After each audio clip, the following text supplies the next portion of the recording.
Pada kesempatan kali ini, saya akan menyampaikan perkuliahan penyediaan air minum terkait dengan tahapan pembuatan kriteria desain. Hal ini kita akan bahas terkait dengan tata letak, komponen, dan dimensi. Seperti biasa, kalian bisa baca beberapa referensi yang terlihat pada halaman depan ini. Theory and Practice of Water and Wastewater Treatment dari Wiley, Unit Produksi dalam Sistem Penyediaan Air Minum, Bapak Trijoko, dan Unit Operation and Process in Environmental Engineering.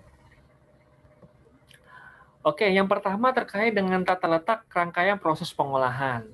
Jadi sebelum kita ini menentukan tata letak, ada beberapa aspek yang harus kita pertimbangkan. Yang satu adalah data masukan dan aktivitas. Yang kedua, aliran material, dalam hal ini adalah air. Yang ketiga adalah hubungan aktivitasnya. Lalu dibuat diagram hubungan aktivitas dan aliran.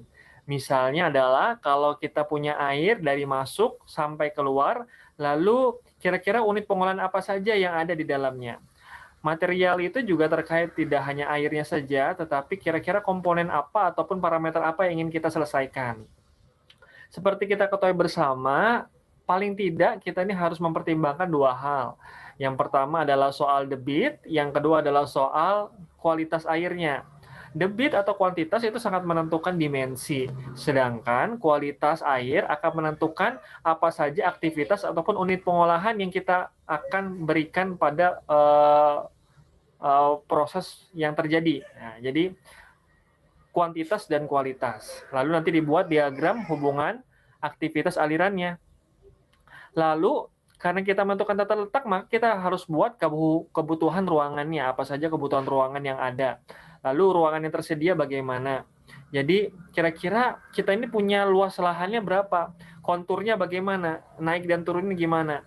Tentu kalau misalnya unit pengolahan yang lebih awal, posisinya lebih banyak lebih tinggi, agar pengolahan yang tinggal menggunakan gravitasi.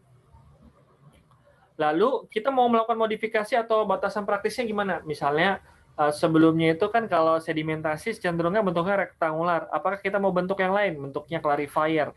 Kalau clarifier berarti tidak hanya sedimentasi terjadi tetapi juga menyatukan koagulasi dan flokkulasi pada sedimentasi kan kalau clarifier. Lalu misalnya saja kalau bak koagulasi dan flokkulasinya mau bentuknya seperti apa? Kalau misalnya kita melihat ke IPA Gunung Lipan, kalau kita pernah jalan-jalan ke sana, IPA Gunung Lipan itu bentuknya tidak segi 4, tapi dia segi 6. Nah, jadi itu harus menjadi pertimbangan, kira-kira modifikasinya seperti apa. Lalu perancangan alternatif tata letak dan akhirnya evaluasi. Jadi ada beberapa pertimbangan kalau kita mau menentukan tata letak. Nah, data masukannya, pertama tadi, data yang berkaitan dengan rancangan produknya. Dalam hal ini adalah air minumnya. Gambaran kerjanya, assembly chart-nya, daftar komponen, bill of material, dan prototype. Jadi kira-kira produknya itu apa sih yang mau kita olah? Nah, yang mau kita olah ini adalah air minum atau air bersih. Ada seluruhan perusahaan daerah air minum PDAM, ada perusahaan daerah air mandi ya karena kualitasnya tidak baik. Berarti ini berkaitan dengan produk keluarannya tidak sesuai dengan baku mutu ataupun Permenkes tahun 2010 tentang kualitas air minum. Nah, oleh karena itu ini menjadi pertimbangan kita. Jadi kualitas awal dan kualitas akhir apa yang mau kita ingin dapatkan. Data yang berkaitan dengan rancangan prosesnya. Jadi apa saja sih unit-unit pengolahan yang kita lakukan?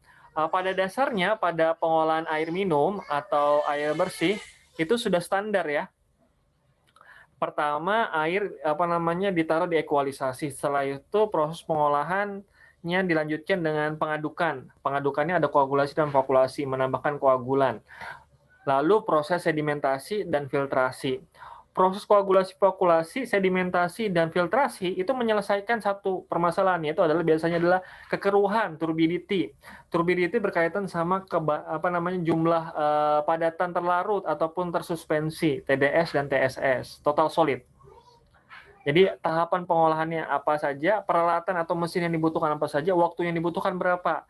Jadi semakin lama waktu tinggal air pada suatu unit pengolahan, maka dimensinya semakin besar, ya kan ya. Jadi kalau dia semakin lama, semakin besar dimensi yang dibutuhkan. Rancangan jadwal produksi, kapan dan berapa produk yang dibuat.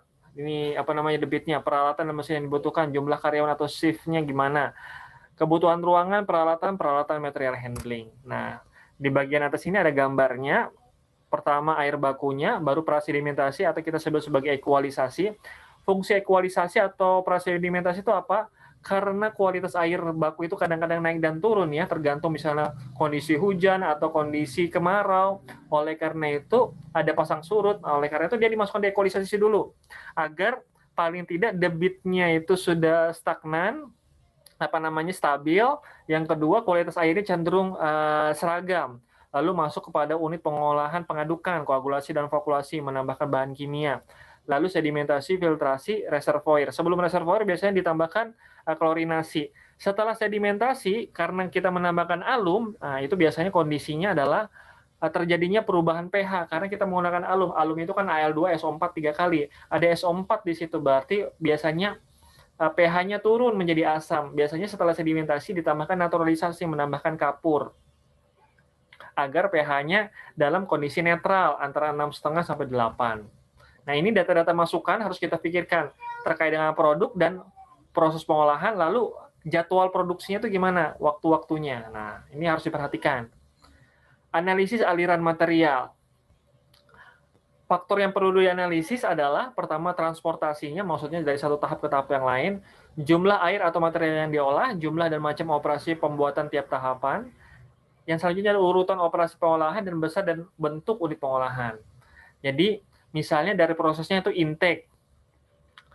Ketika kita intake masuk ke dalam bak ekualisasi, itu biasanya terjadi aerasi. Bagaimana? Aerasi itu kan bisa terjadi karena dua hal. Yang pertama karena faktor mekanis, atau yang kedua faktornya itu karena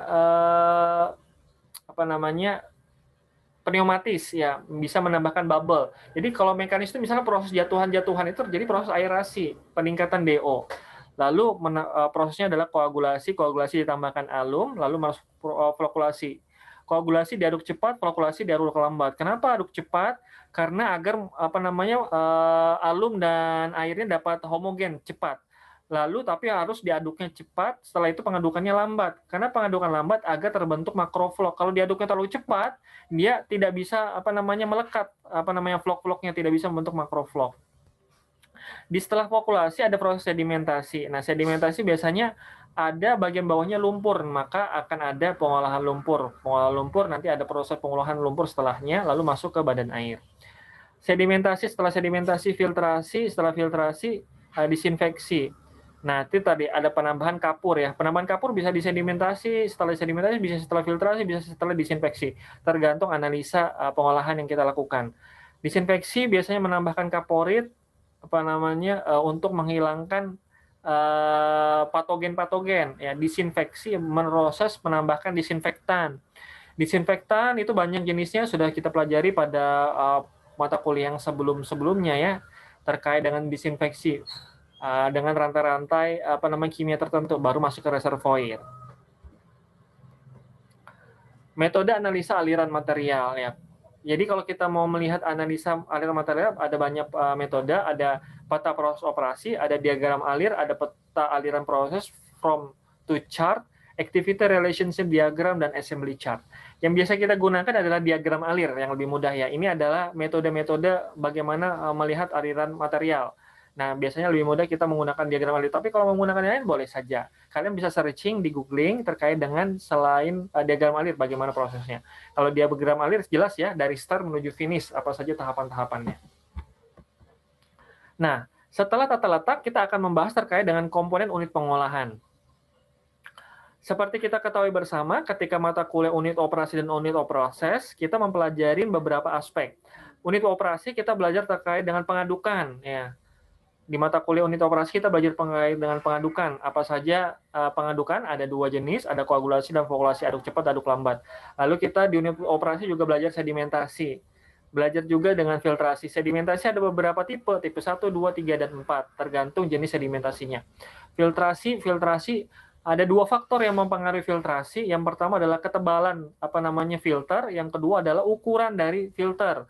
Ukuran dari filter itu misalnya adalah ada yang single filtration artinya medianya cuma satu, single media.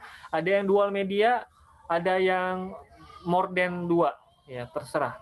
ada unit transfer gas, teknologi membran, desain pengering lumpur, dan flotasi. Pada unit proses kita belajar, waktu mata kuliah yang saya ajar ini ada belajar tentang proses biologis, lumpur aktif, proses pertumbuhan mikroba melekat, attach grow, aerasi, absorpsi, pertukaran ion, presipitasi dengan redox, dan disinfeksi. Tetapi pada unit pengolahan air minum itu simpel saja ya, terutama yang konvensional.